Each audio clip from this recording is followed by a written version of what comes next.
오늘의 주요 뉴스입니다. 남아프리카 공화국 질병 전문가들이 원숭이 두창 확진자가 폭발적으로 증가하지는 않을 것이라며 백신 접종 필요성을 느끼지 않는다고 말했습니다. 화이자 최고 경영자도 원숭이 두창은 많이 걱정하지 않아도 될 것이라고 말했고 WHO도 과민 반응할 필요가 없다는 입장을 내놨습니다. 우리 방역당국은 그러나 원숭이 두창 확산에 대비해서 부작용이 적은 3세대 두창 백신 도입을 검토하고 있다고 밝혔습니다. 또 현재 질병청에서만 진단이 가능한 원숭이 두창 검사 기관을 확대하는 방안도 고려 중인 것으로 전해졌습니다. 질병관리청이 화이자와 모더나 등 mRNA 방식 코로나19 백신 이상 반응의 범주에 심근염에 이어 심낭염도 추가하기로 했습니다. 따라서 이전에 심낭염으로 피해 보상을 신청한 경우 추가 절차 없이 개별 안내 후 소급 적용될 예정입니다. 화이자가 북한을 비롯한 빈곤국에 자사의 코로나19 백신 등 의약품을 원가 수준으로 공급하겠다고 밝혔습니다. 대상국은 아프리카 국가들과 북한, 시리아, 아이티, 캄보디아 등 45개국이고 공급 대상 제품은 각종 백신과 암 치료제, 희소성 치료제 등 23종입니다. 사실상 제대로 된 치료제가 없는 치매 극복을 위한 새로운 방법의 치료제 개발이 활발히 이루어지고 있습니다. 임상시험에서 실패한 신약 후보 물질에서 치매 치료제를 재발굴하거나 치매를 촉발하는 단백질을 자가 포식하는 방법 등의 기술이 주목받고 있습니다.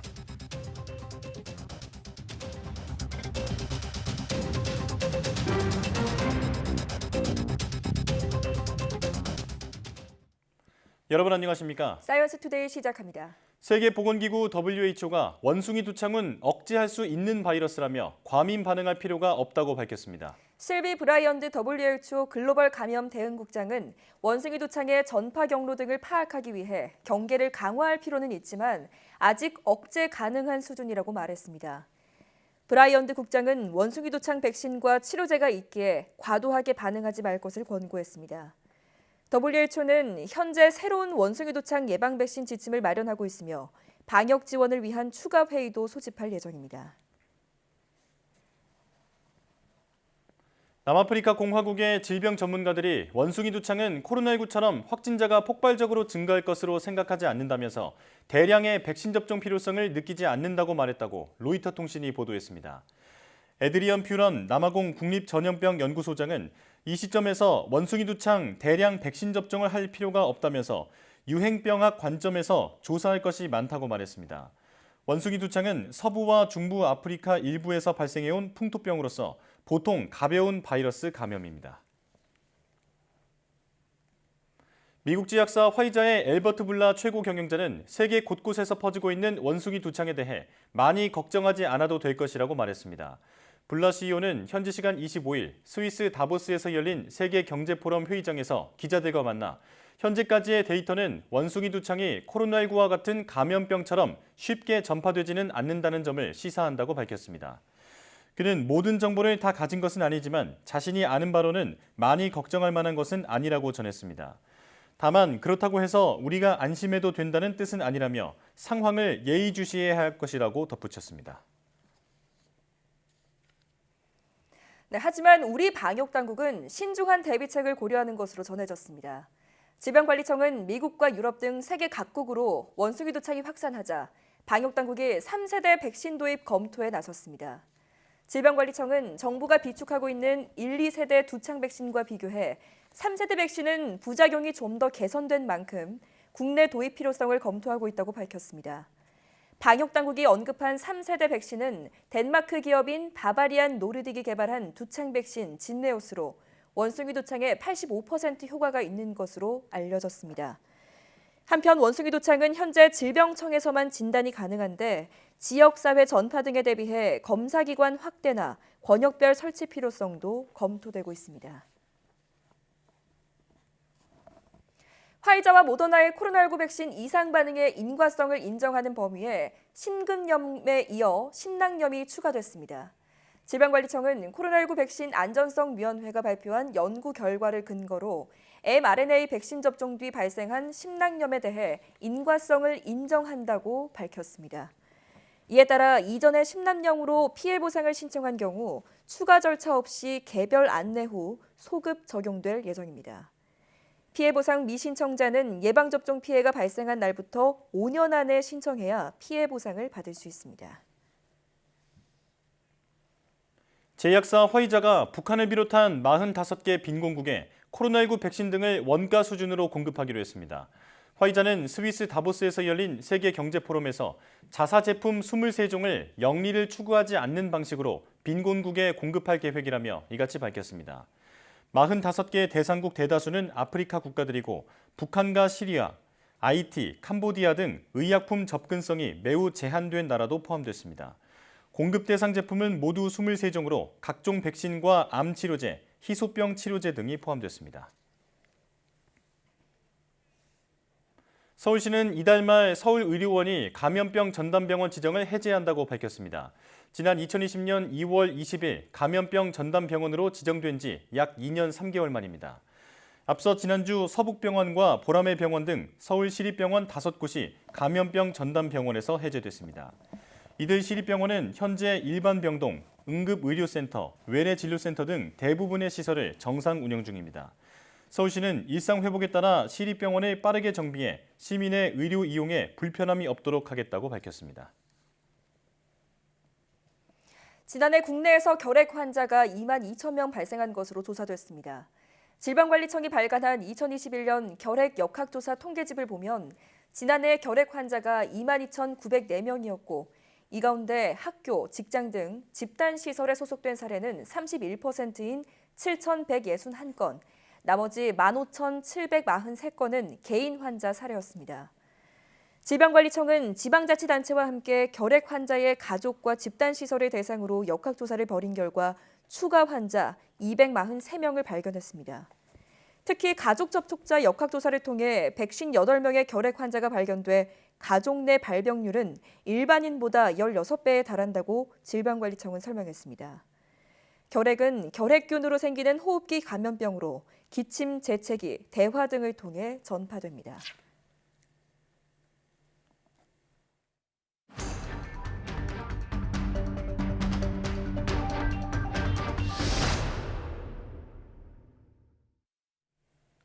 코로나19 주간 신규 환자가 9주 연속 감소세를 이어가고 있습니다.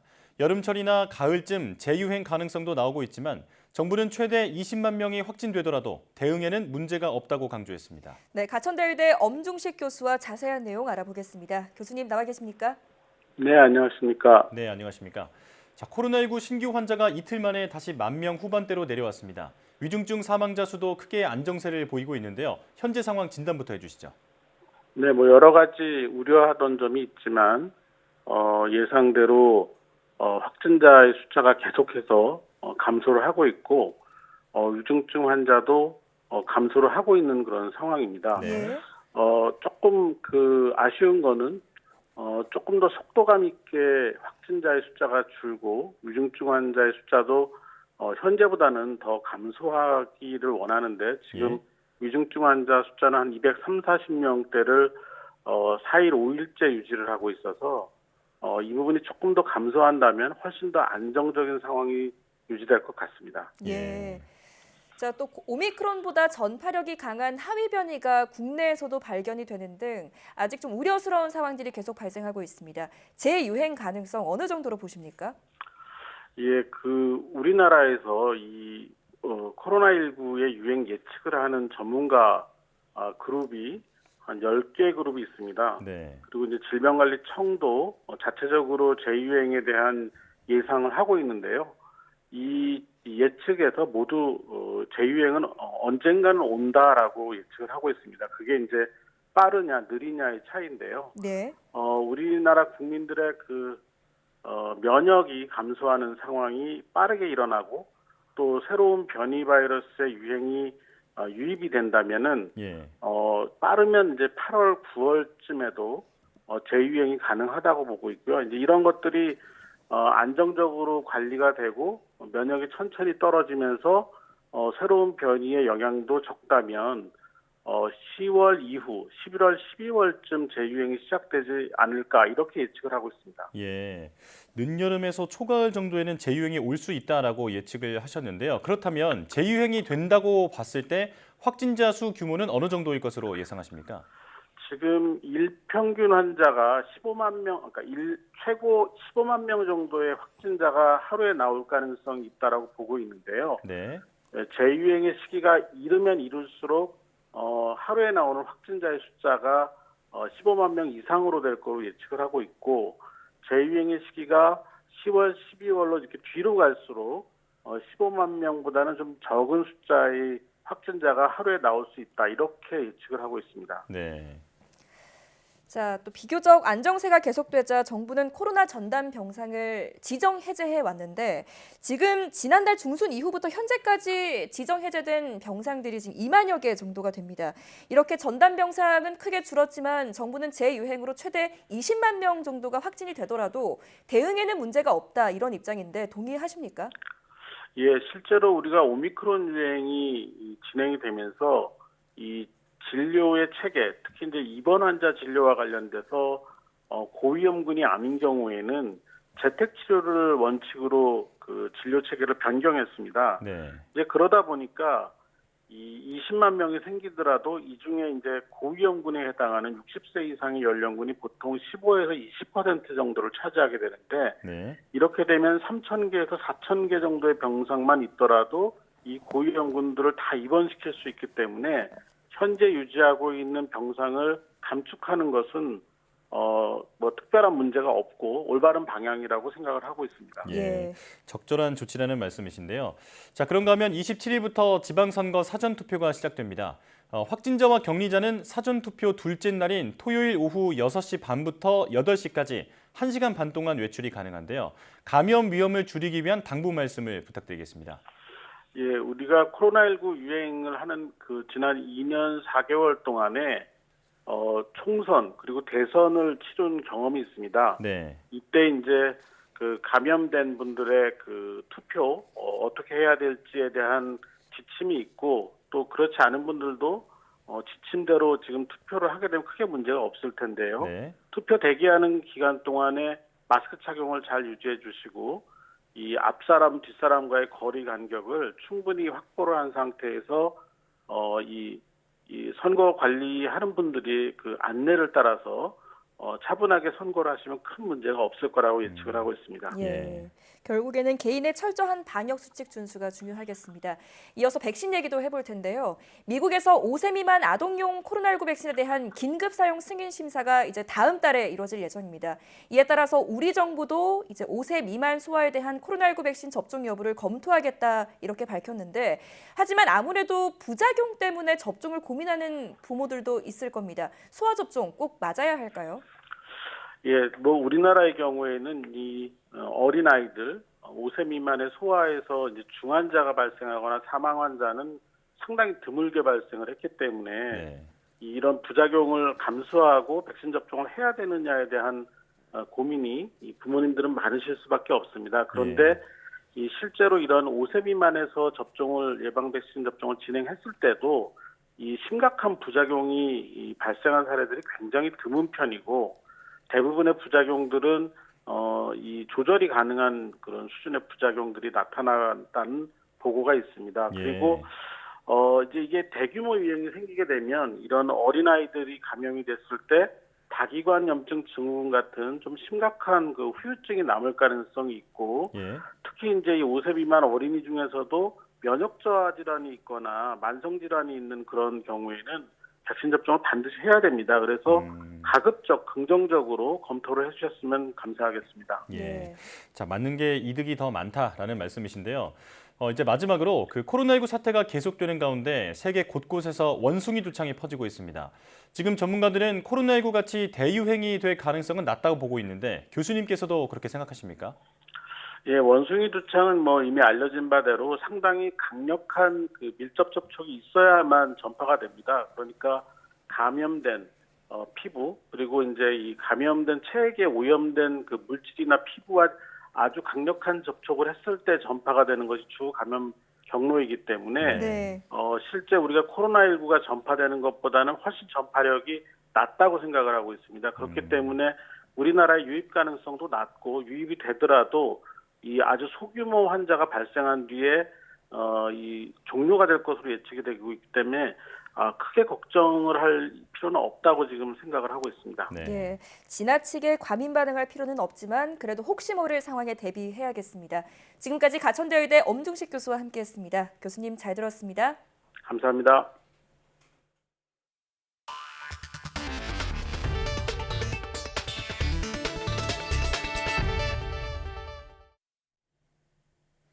고령화의 그늘로 불리는 치매는 아직 효능이 뛰어난 치료제가 개발되지 못한 상황입니다. 이에 따라 기존과는 다른 새로운 방법의 치료제 개발이 전 세계적으로 한창인데요. 새롭게 동이 트고 있는 치매 치료제의 개발 현황을 이성규 기자가 취재했습니다. 65세 이상 노인의 10% 이상이 앓고 있는 퇴행성 뇌질환 치매. 고령화가 빠르게 진행되면서 치매 환자는 급증하고 있지만 정작 미국 FDA 승인을 받은 치매 신약은 단 한 개뿐입니다. 이마저도 효능이 20%대에 그치는 등 논란이 일면서 이제는 새로운 방식의 치료제 개발이 요구되고 있습니다. 국내 연구진은 항암제와 같은 기존 약물이나 임상 이상에서 실패한 치매 신약 후보 물질 가운데 새롭게 치매 치료제를 발굴하는 연구를 진행하고 있습니다. 특히 치매 환자에게서 유래한 뇌 조직 유사체인 오가노이드를 만들어 약물의 효능을 동물 실험보다 더 정밀하게 평가하는 시스템을 구축했습니다. 거기다가 기존에 FDA 승인을 받은 약물이나 임상시험에서 실패했던 그런 약물들을 처리하면서 효능이 있는 마커를 골라낼 수가 있습니다. 그렇게 되면 이게 이제 임상시험으로 넘어갈 때 훨씬 효능을 잘 보이는 약물들을 미리 한번 고르고 갈 수 있기 때문에 연구진은 지난해 항암제 2종에서 치매 치료제 가능성을 입증했고 후속 연구 결과를 곧 발표할 예정입니다. 또 다른 국내 연구진은 불필요한 단백질을 제거하는 세포 내 자가포식 기능을 활용한 치매 신약을 개발하고 있습니다. 치매 환자에게서는 비정상적인 단백질이 응집하는 현상이 일어나는데 자가포식 기능을 더 활성화해 이런 단백질 응집체를 없애는 겁니다. 단백질이 이상 응집체를 형성하고 그 이상 응집체에 의해서 그러니까 몇몇 뉴런들이 그러니까 민감성이 올라가면서 세포 사멸로 없어지는 케이스들을 말을 하거든요. 근데 이제 그런 단백질 이상 응집체를 제거하는 가장 첫 번째 세포 내 반응이 오토파지입니다. 현재 자가포식을 활용한 치매 치료제 개발은 전 세계적으로 활발히 진행되고 있으며 해외에서는 이미 임상 이상에 진입했습니다. 현재까지 치매 원인으로는 비정상적인 베타 아밀로이드와 타우 단백질이 가장 주목을 받았고 대부분 치매 신약은 이를 겨냥해 개발되고 있습니다. 하지만 이런 방식으로 개발된 치매 신약이 효능 논란이 일면서 새로운 치매 개발 전략이 제2의 치매 신약을 앞당길 것으로 기대되고 있습니다. YTN 사이언스 이성규입니다. 농촌의 밭이 아닌 도심 건물 안에서 농사짓는 식물 공장이 관련 기술의 발달로 진화를 거듭하고 있습니다. 외부 환경 변화에 구애받지 않고 안정적으로 농산물을 생산할 수 있어서 미래 농업의 한 모델이 될 것으로 보입니다. 김학무 기자의 보도입니다. 겉보기엔 보통 제조장으로 보이지만 내부에는 시설하우스처럼 온갖 채소가 자라고 있습니다. 채소가 자라는 철제 틀은 바닥에서 공중까지 모두 9단으로 공간을 최대한 활용합니다. 여기에 채소 뿌리에 안개처럼 물을 뿜어주는 기술로 재배 기간을 줄인 게 특징.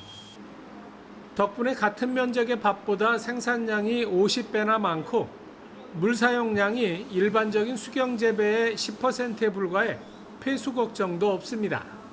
뿌리가 공기 중에 노출이 되어 있어서 산소 투과도가 높고 뿌리가 잘 자라서 영양분 흡수가 잘 되기 때문에 생육 속도가 매우 빠릅니다. 도심 속의 이 점포도 실은 채소 농장입니다.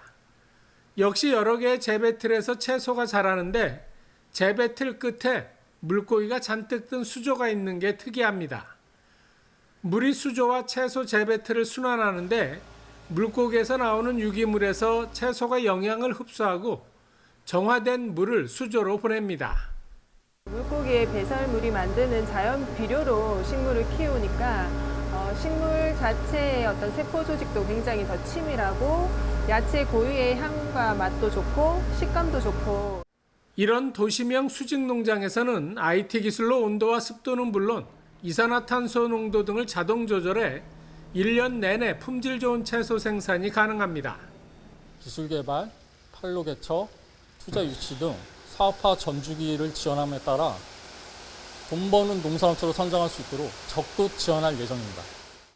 농촌진흥청과 한국농업기술진흥원은 농산물 수급과 소득 증대에 도움이 되는 도심 수직형 농장의 보급을 위해 관련 사업체를 선별해 지원하고 있습니다. YTN 김학무입니다. 서울시의 시정 정보를 제공하는 카카오톡 챗봇인 서울톡 가입자 수가 30만 명을 넘었다고 서울시가 밝혔습니다. 서울톡은 재작년 2월 개설된 이후 가입자 수가 점점 많아지면서 지난달 30일 기준 30만 3,200여 명을 기록했습니다. 코로나19로 서울시 다산콜 상담 전화가 급증하면서 전화보다 빠르게 답변을 받을 수 있는 챗봇 이용자가 늘어난 것으로 시는 분석했습니다.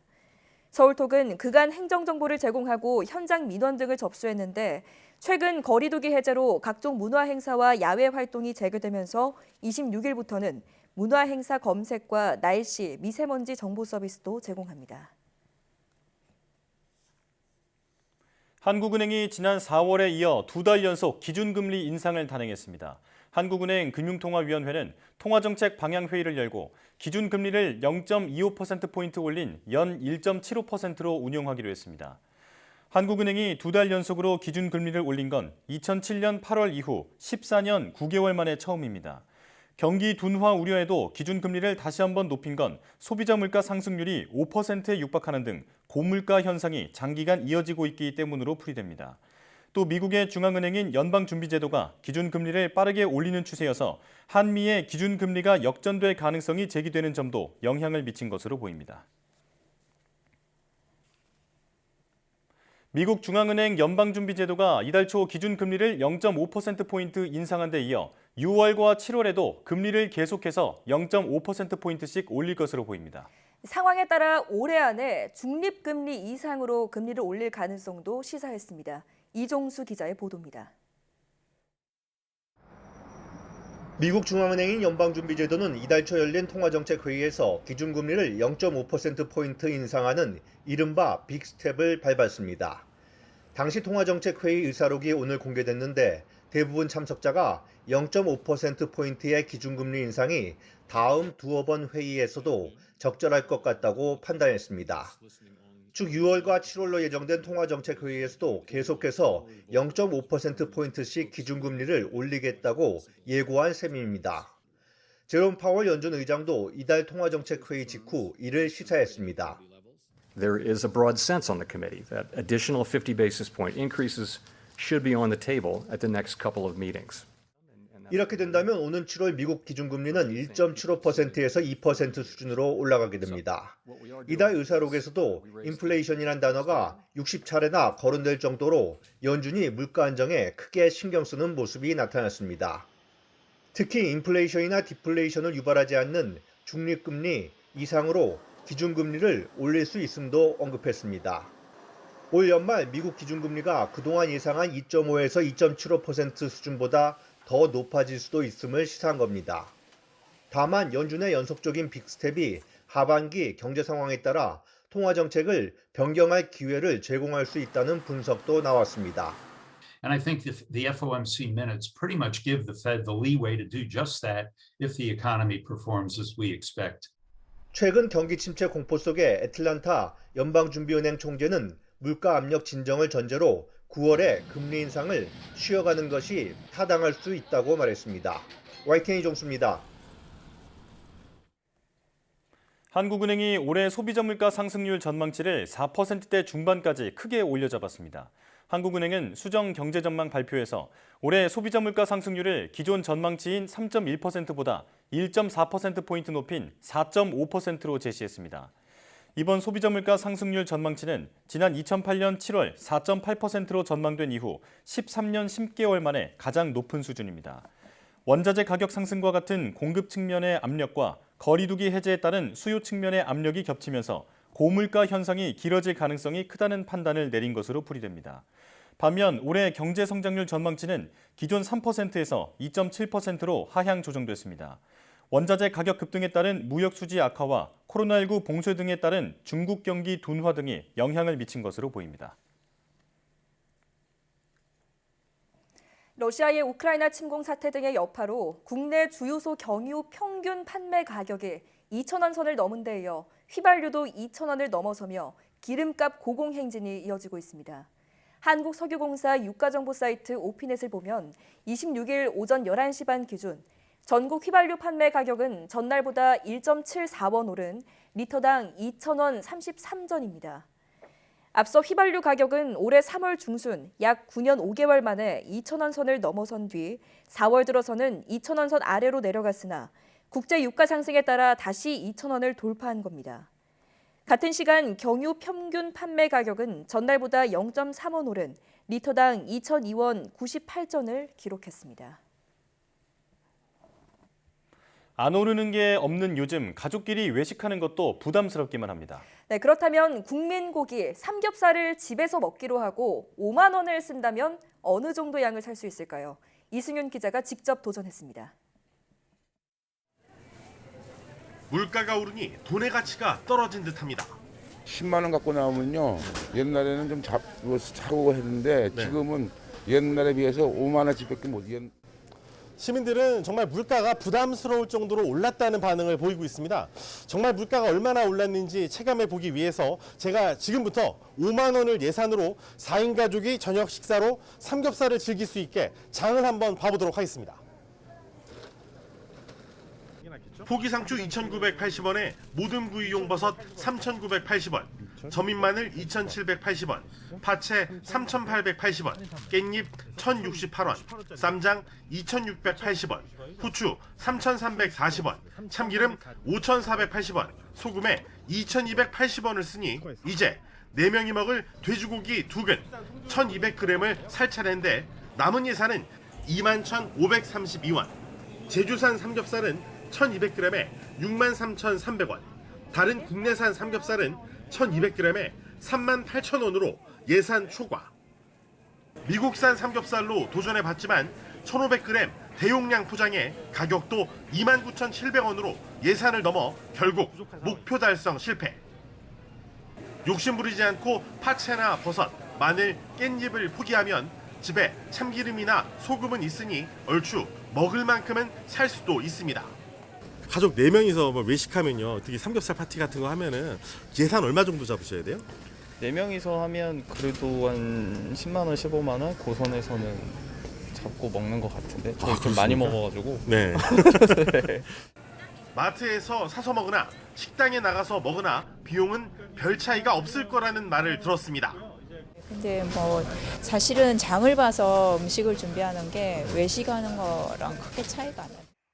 그래서 식당을 찾아가 봤더니 1인분에 16,000원이라 4명이 삼겹살 3인분에 1,000원짜리 공깃밥 2개로 만족해야 했습니다. 5만 원인데 양이 이게 정말 3인분밖에 안 되는 게 좀 놀랍네요, 요즘에.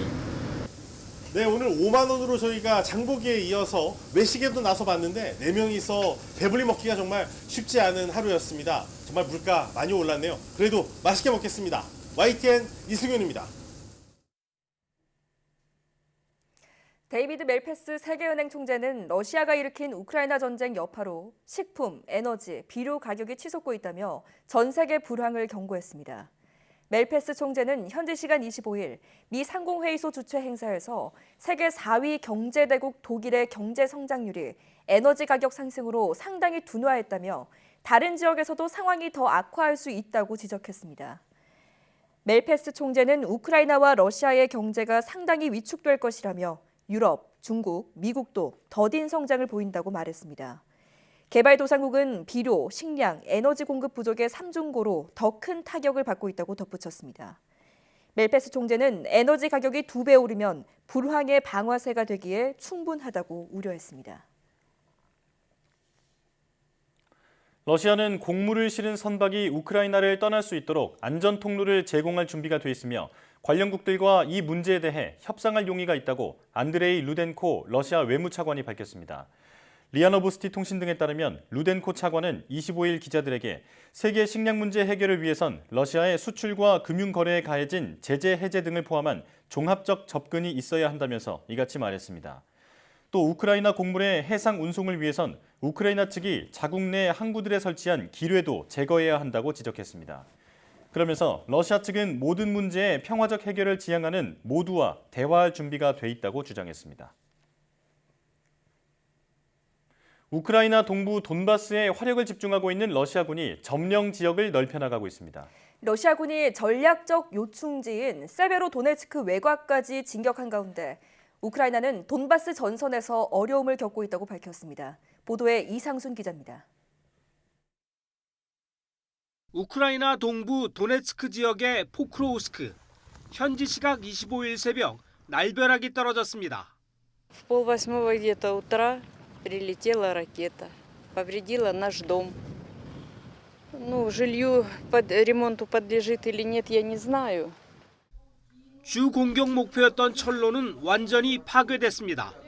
러시아군은 또 핵심 요충지 세베로도네츠크시 외곽까지 진출해 우크라이나군과 싸우고 있습니다. 우크라이나군으로선 주 보급로가 지나는 세베로도네츠크를 빼앗기게 되면 큰 타격입니다. 동부 돈바스 전선에서 러시아가 이처럼 세력을 확장하면서 우크라이나가 어려움을 겪고 있습니다. На окремих напрямках російські угрупування мають тимчасові тактичні успіхи, і, в принципі, це не є таємницею. Але те, що українські війська там відступають, це абсолютно неправильне трактування цих дій. 우크라이나군은 수도 키이우 등 북부 전선과 제2의 도시인 하르키우 인근의 북동부 전선에서는 러시아군을 몰아냈지만 동부에서는 고전하고 있습니다. 러시아가 북부와 동북부 전선에서 철수한 병력을 돈바스 전선에 투입하고 있기 때문입니다. 이런 가운데 푸틴 러시아 대통령은 모스크바의 한 군병원을 방문해 우크라이나에서 부상을 입고 돌아온 병사들을 위문했습니다. Где семья Торос? Кабардино-Балкарская республика. Хотите служить? Конечно. Будете? Спасибо. 푸틴 대통령은 또 자포리자와 헤르손주 등 러시아군이 장악한 우크라이나 남부 지역 주민들의 러시아 국적 취득 절차를 간소화했습니다. 이들 지역은 주민 투표를 통해 러시아에 귀속하는 법적 절차를 밟을 가능성이 제기되는 곳입니다. YTN 이상순입니다. 블라디미르 푸틴 러시아 대통령이 현지 시간 25일 최저임금과 최저생계비, 연금 등을 모두 10%씩 인상하도록 정부에 지시했습니다. 타스 통신 등에 따르면 푸틴 대통령은 이날 국정자문기구인 국가평의회 회의에서 우크라이나 사태와 서방 제재 등으로 어려워진 사회복지 문제를 논의하면서 이같이 주문했습니다. 러시아 정부의 이 같은 조치는 지난 4월 러시아의 물가 상승률이 17.8%를 기록하는 등 불안이 커지고 있기 때문입니다. 푸틴 대통령은 회의에서 정부와 연금 인상 문제를 토의했고 논쟁 뒤에 결정을 내렸다면서 6월 1일부터 비근로 연금 생활자들의 연금을 10% 인상할 것을 제안한다고 말했습니다.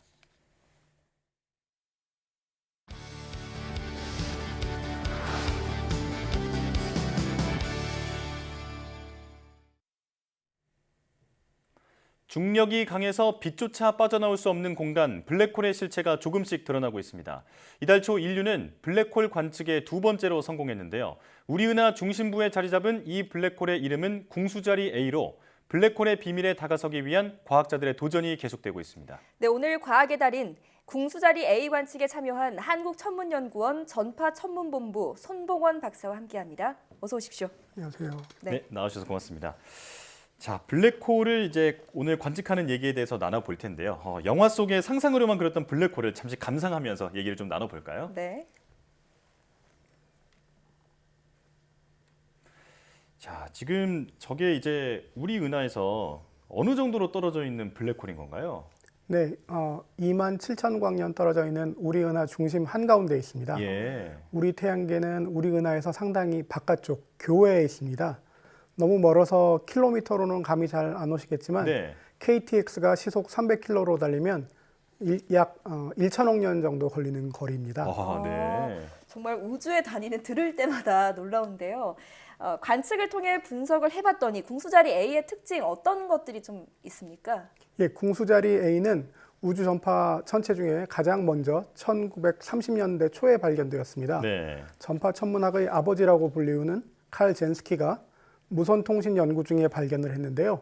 칼 젠스키는 처음에는 이 천체가 블랙홀인지 몰랐지만 뭔가 아주 중요한 것을 발견했다는 확신을 가졌다고 합니다. 이후에 미국의 안드레아 게츠와 독일의 라인하이트 겐체리라는 과학자가 우리 은하 중심의 태양보다 약 400만 배 무거운 초대형 블랙홀의 질량을 정확히 확인해서 2020년에 노벨 물리학상을 수상했습니다. 아, 네.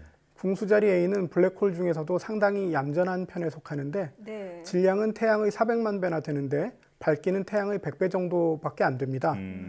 이 블랙홀이 아마 다른 은하에 있었다면 우리가 관측하기 아주 힘들었을 겁니다. 그렇군요. 1930년대 초에 이제 발견이 됐지만 그 존재가 정확하게 입증된 건 얼마 되지 않은 일이다. 네, 라는 말씀이신데요. 자, 그런데 블랙홀의 존재는 사실 그 100년 전에 아인슈타인에 의해서 이제 예견이 됐다라고 알고 있는데 이 블랙홀 관측이 이루어진 건 비교적 최근이잖아요. 왜 이렇게 관측이 어려운 건가요? 네, 블랙홀의 특징은 질량과 크기가 정비례한다는 것입니다. 네. 우리가 익숙한 물질은 보통 질량과 부피가 비례하죠. 블랙홀은 질량이 늘면 부피가 엄청나게 빠르게 부풀어납니다. 네. 예를 들어 지구가 블랙홀이 되면 탁구공보다도 작습니다. 예. 태양이 블랙홀이 되면 지름이 한 6km 정도 되는 서울 성곽길 정도의 직경을 가집니다. 이런 작은 블랙홀들은 찾기도 어렵고 찾아도 자세히 관측하기가 아주 어려운데요. 우리 은하 주변에는 이런 질량이 작은 블랙홀들은 많을 것으로 추측이 됩니다. 그리고 모두 잘 아시다시피 블랙홀은 아주 어둡습니다. 주변에 밝은 빛이 있어야 블랙홀의 그림자를 관측하기 쉬운데요. 현재 인류의 실력으로 관측할 수 있는 블랙홀은 우리 은하 중심 블랙홀과 5,500만 광년 정도 떨어져 있는 우리 은하 중심 블랙홀보다 1,500배나 무겁고 밝아서 관측하기 좋은 천여자리 은하단 중심의 M87 블랙홀이 유의한 대상이었습니다. 아, 그렇군요. 자, 그렇다면 이번에 관측한 게 블랙홀의 그림자인 건가요? 네, 맞습니다. 정확히 표현하자면 블랙홀 주변을 돌다가 탈출한 빛을 관측한 것입니다. 그래서 블랙홀의 그림자라고 합니다. 블랙홀의 강한 중력 때문에 블랙홀 주변에서 발생하거나 지나던 빛은 똑바로 가지 못하고 구부러져 고리 모양의 블랙홀 그림자를 만들어냅니다. 사건 지평선 망원경으로 이 전파 빛을 관측한 것입니다. 그렇군요. 자, 그런데 이 궁수자리 A 블랙홀을 관측하기 위해서 지구 크기의 망원경을 사용했다라고 지금 하던데 실제로 그 얼마나 그 큰 망원경을 어떻게 구축했는지도 좀 궁금하고요. 이게 또 어떻게 구성이 돼 있는지도 좀 자세히 설명해 주시죠. 예. 일단 하나의 망원경이 지구만큼 크다는 의미는 아니고요. 전 세계에 흩어진 8개의 전파 망원경을 연결해서 지구 크기 가상 망원경을 구축한 겁니다. 블랙홀 관측에 여러 대 망원경을 동원한 이유는 우선 망원경이 커지면 물체를 자세히 보는 능력과 빛을 모으는 능력이 좋아져서 어두운 물체를 보는 능력이 좋아지기 때문입니다. 그렇지만 이 가상의 망원경은 텅텅 비어있는 망원경이라서 빛을 모으는 능력은 좋지 않습니다. 그래서 어두운 물체는 잘 보지 못하고요. 블랙홀 중에서 주변의 물질을 이용해서 빛을 잘 내고 있는 밝은 블랙홀만 볼 수 있습니다. 아, 그렇군요. 자, 그렇다면 이 블랙홀 관측에 사용됐다던 그 전파 망원경의 어떤 기술, 좀 핵심적인 기술에 대해서도 좀 설명을 해주시죠. 예. 네, 서로 멀리 떨어져 있는 지구 크기 가상의 망원경을 이용해 전파의 정확한 위치와 영상을 얻기 위해서는 전파 간섭계라는 기술이 필요한데요. 이 기술은 빛의 파동성을 이용하는 원리입니다. 예를 들어 우리가 물에 돌을 던지면 주름 같은 잔물결이 생겨나는 것처럼 빛도 물결과 같은 파동성을 가집니다. 이렇게 파동성을 가진 빛에는 간섭 현상이 생기게 되는데요. 자, 지금 실험 영상이 잠깐 나오고 있죠. 네,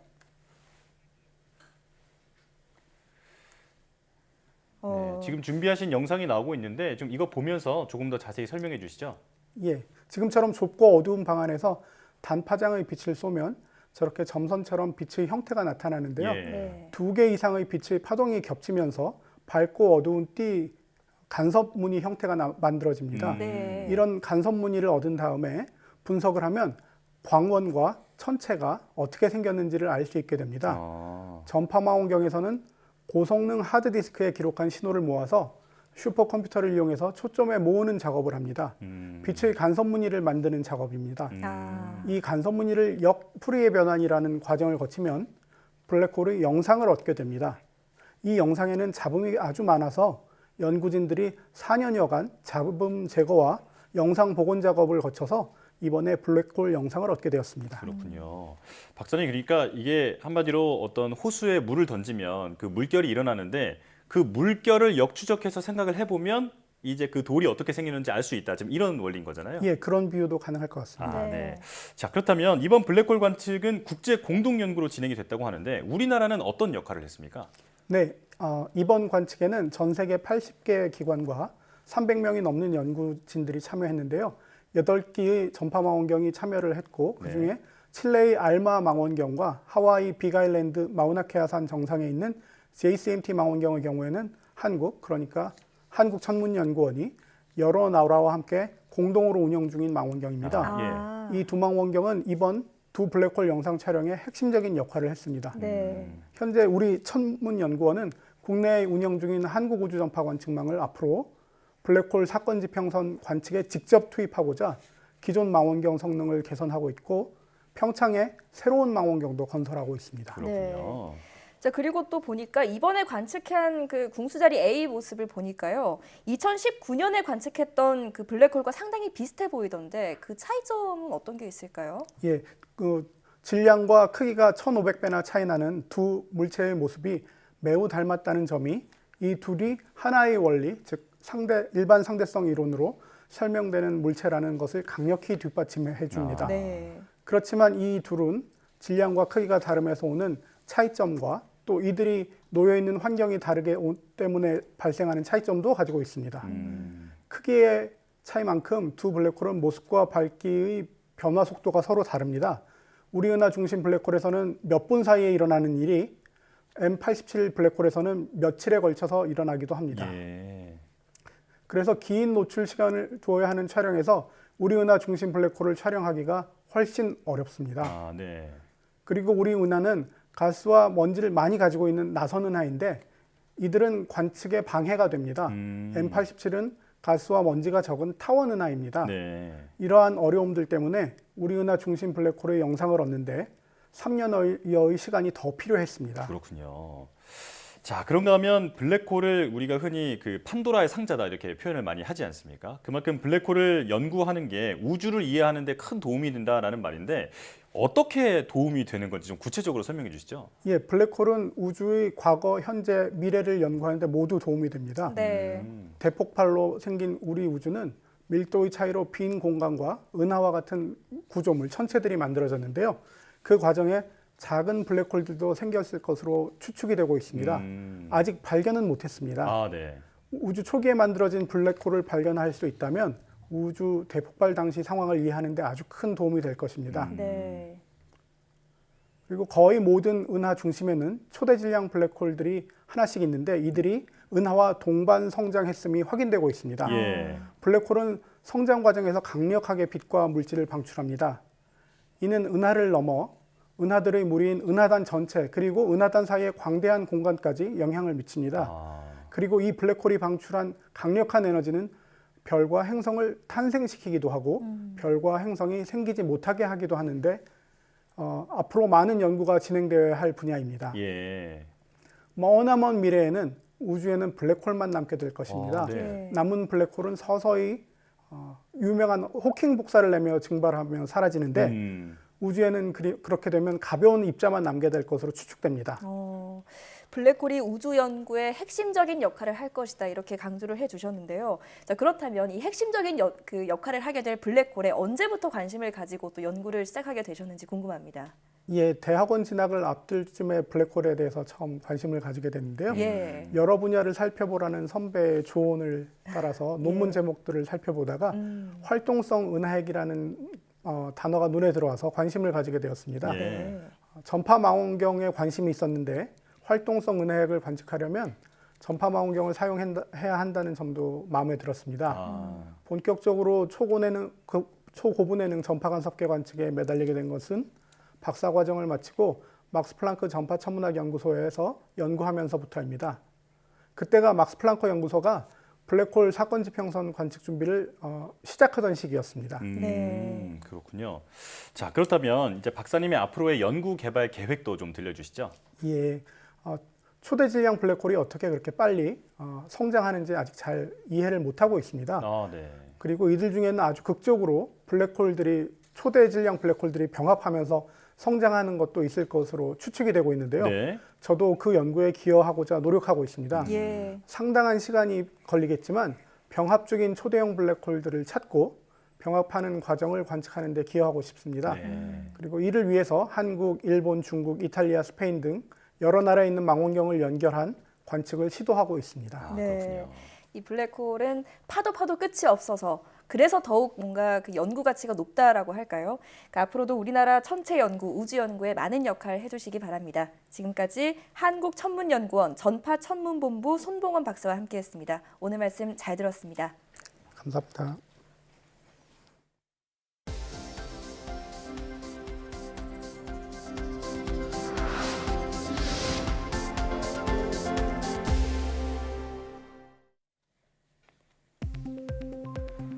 원자력 발전소와 같은 습한 환경에서도 방사성 가스를 효과적으로 제거할 수 있는 기술이 개발됐습니다.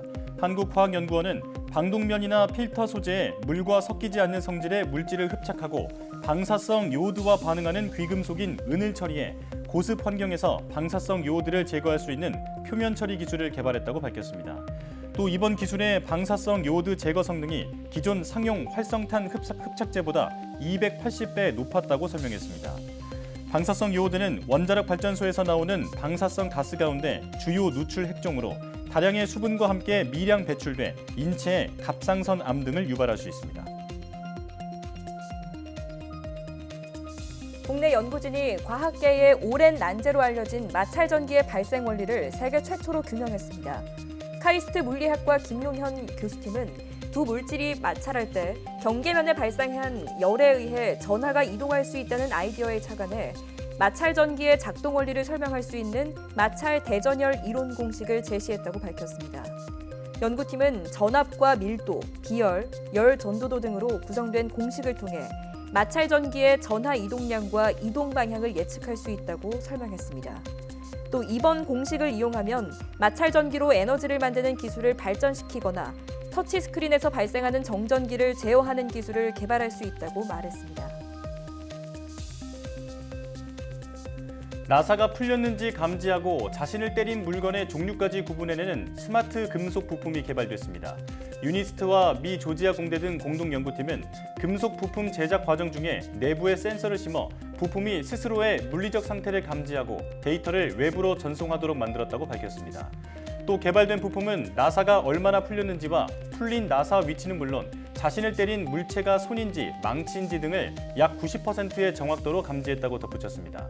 연구팀은 금속 분말 위에 레이저를 조사해 금속을 선택적으로 결합시키는 새로운 방식으로 금속 내부에 센서를 삽입했다며 이 기술이 자동차와 항공우주 산업의 디지털 전환에 도움을 줄 수 있다고 설명했습니다. 코로나19 백신을 맞더라도 돌파 감염 시 장기 후유증이 생길 위험은 여전하다는 연구 결과가 나왔습니다. 세인트루이스 제향군인병원 연구팀은 1,300만 명의 의료 기록을 분석한 결과 백신 접종 후 코로나19에 걸린 사람이 장기 후유증을 겪을 위험은 백신을 접종하지 않고 코로나19에 걸렸을 때보다 15% 낮았다며 다소 줄었지만 큰 차이가 나지 않았다고 밝혔습니다. 다만 호흡기 문제나 혈전 생성 등 심각한 후유증이 발생할 위험은 백신을 접종한 경우에도 각각 49%와 56% 감소했다며 백신 접종의 중요성도 강조했습니다. 코로나19 장기 후유증은 코로나19 감염 후 한 달 이상 인후통이나 호흡곤란, 피로, 브레인 포그 등이 지속되는 현상입니다.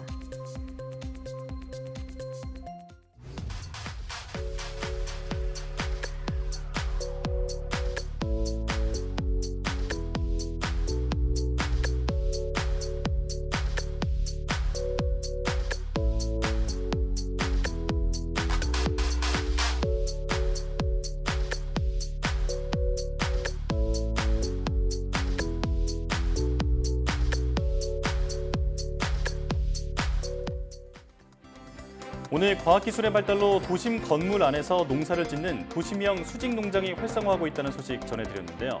1년 내내 품질 좋은 농작물 생산이 가능할 뿐 아니라 같은 면적의 밭보다 생산량이 50배나 많고 물 사용량은 10분의 1에 불과해 폐수 걱정도 없다고 합니다. 네, 이제 곧 옆 건물에서 재배한 채소가 식탁에 오르는 날이 다가올 것 같은데요. 국제적인 식량 무기화 국면에서 우리나라의 낮은 식량 자급률을 끌어올리는 데도 도움이 될 것으로 기대됩니다. 사이언스 투데이 마칩니다. 시청해주신 여러분 고맙습니다.